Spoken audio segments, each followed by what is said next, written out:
Ukraine. We are joined now by former Deputy Assistant Secretary of State Joel Rubin. Joel, good morning. Thanks for being with us. Good morning, Lindsay.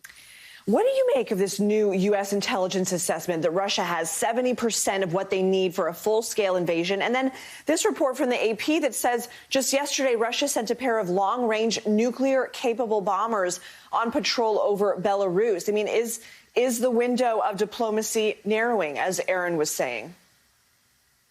Well, Lindsay, this clearly is the moment where the threat of war is at its highest that it's been in months. And Vladimir Putin is demonstrating that he has an intent to continue to raise the pressure and potentially invade Ukraine. And by using these exercises, sending a warning shot to the West that he has other capabilities if he wants to put those on the table. So it's a very muscular signal being sent by Putin. And it's clearly in a response to the pressure from the White House, the pressure from Europe, isolating Putin diplomatically and telling him that he can't just invade illegally a democratic ally like Ukraine. I should note, though, that he does have one friend, and that's China. That's Xi.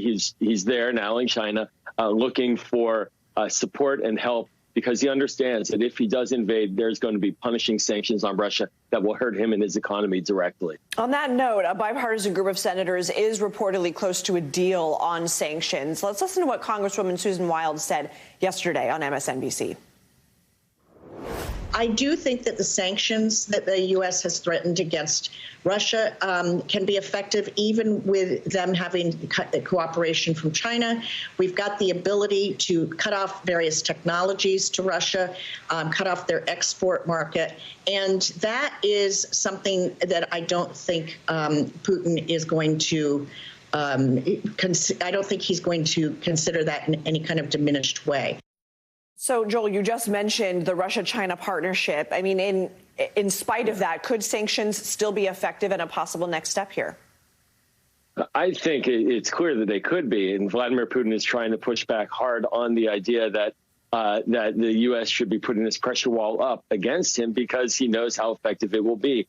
There's another level of sanction, not just direct sanction, financial sanctions, sanctions against commercial technology, but also the termination of the Nord Stream 2 pipeline, which Germany has constructed to get gas from Russia. That would be from Europe. And so this game right now, this test of nerves where the U.S. and Russia are duking it out is all about maintaining unity amongst our allies from the American perspective.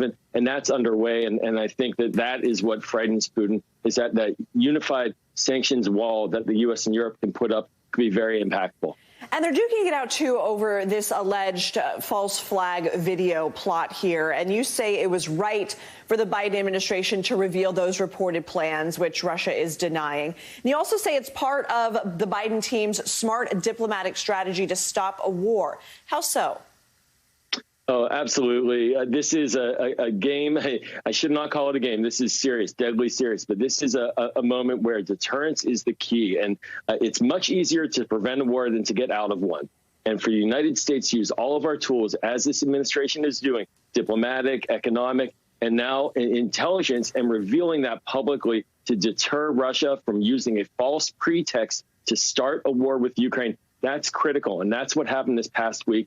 It was a clear initiative by the Biden administration, the right one, to tell Russia, we know what you're up to. You can't false flag this and then use that as a pretext to invade Ukraine. We're calling you out ahead of time. And now we see the results is that that is moving on. That was an effective insertion by the United States. Got to be quick with you on this last one, but French President Emmanuel Macron is set to meet with Putin in Moscow tomorrow. What can he accomplish that so far the Biden delegation hasn't?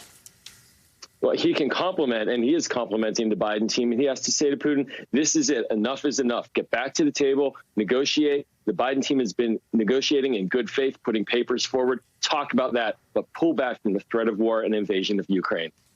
All right, Joel Rubin, we always appreciate your expertise on the show. Thanks for joining us.